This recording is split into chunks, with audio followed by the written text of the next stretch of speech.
A thunderstorm warning lit up the scoring pylon at Richmond Raceway on Friday night, and NASCAR's entire weekend came apart in about an hour.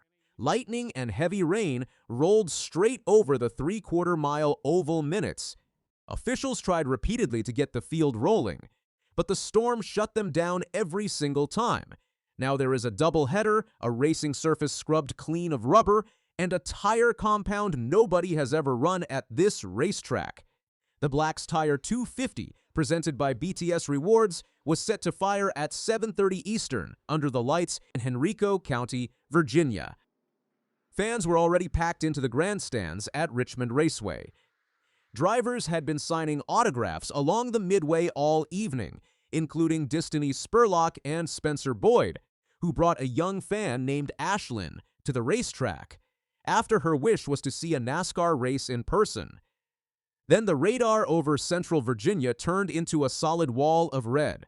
NASCAR made multiple attempts to get the 250-lapper underway. Every time one storm cell drifted off, another one built right behind it over the Virginia countryside. Officials finally postponed the penultimate regular season Truck Series race to Saturday at noon Eastern on FS2, a genuine day-night NASCAR doubleheader inside the same building on the same afternoon. That schedule change is not a minor inconvenience for the Truck Series garage.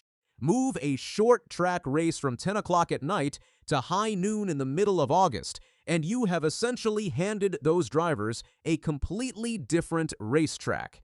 Shane van Gisbergen won his first career Truck Series pole on Friday afternoon with a lap of 23.168 seconds, edging Caden Honeycutt by 14 thousandths of a second. He set that lap in one set of conditions. He now has to defend it in blazing sunlight on hot asphalt, with the grip level falling off a cliff underneath him. Lane Riggs carries a 100-point championship lead over Honeycutt into the postponed race and can lock down the #1 playoff seed on Saturday afternoon. Riggs has been the most dominant driver in the series all summer, sitting on 5 wins for the season with 4 victories in his last 7 starts. Corey Heim is the defending winner of this race, and he has 3 wins in only 6 starts as a part-time entry this year. That is a stacked front row and a loaded field being asked to race on a surface a thunderstorm just power washed, which brings up the real story of this entire weekend, and it has almost nothing to do with wet pavement. Rain does not simply delay a race. Rain scrubs the racetrack. Every lap turned at Richmond grinds rubber down into that old asphalt, and that rubber is exactly what gives the cars grip through those flat, wide corners.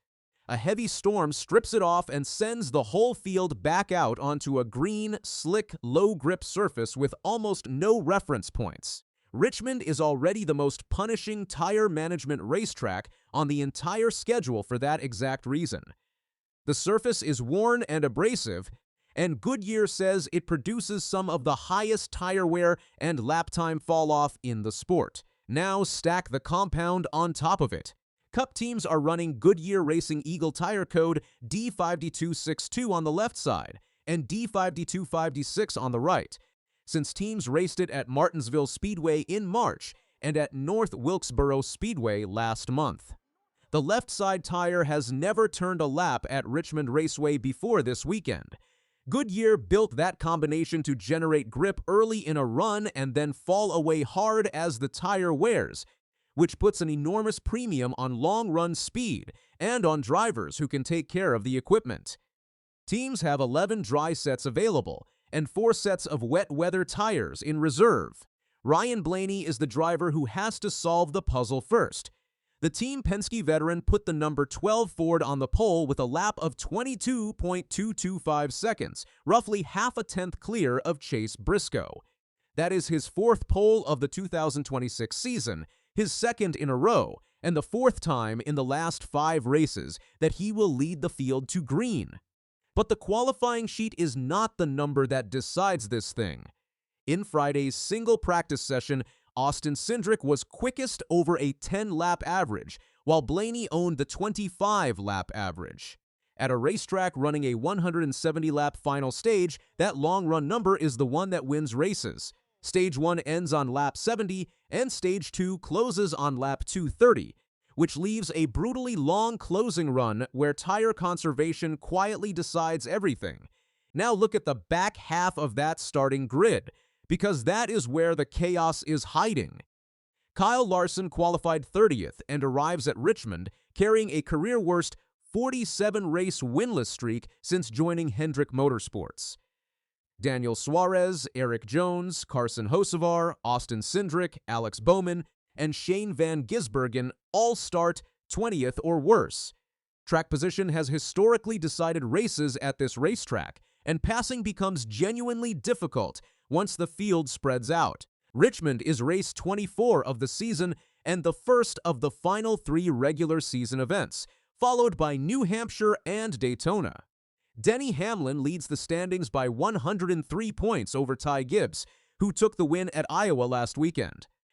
Carson Hocevar has been the breakout story of 2026, banking his first career Cup victory and climbing to 8th in points, while helping Spire Motorsports match Hendrick with 2 wins.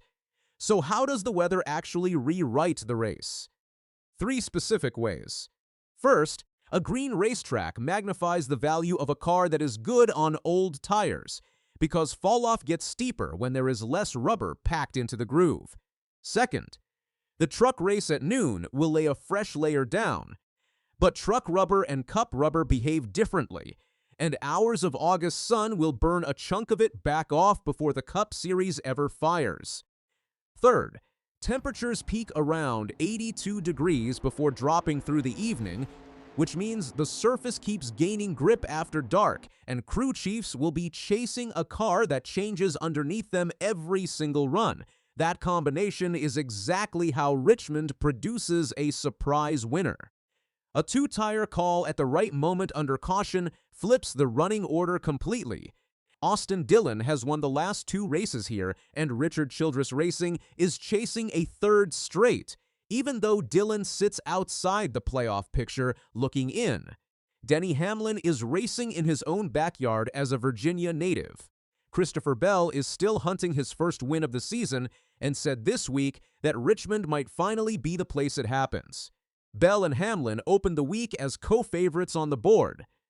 Blaney has the pole, the long-run speed, and a Penske organization that swept the top 5 positions at this racetrack a year ago. On a scrubbed surface with an unfamiliar left-side tire, the driver who can hold corner entry is going to look untouchable, and everything from Friday practice points at Blaney.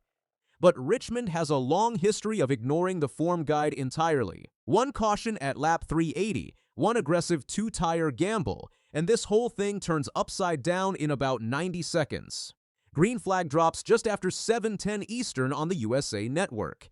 Drop your pick in the comments and tell me who you think steals this one.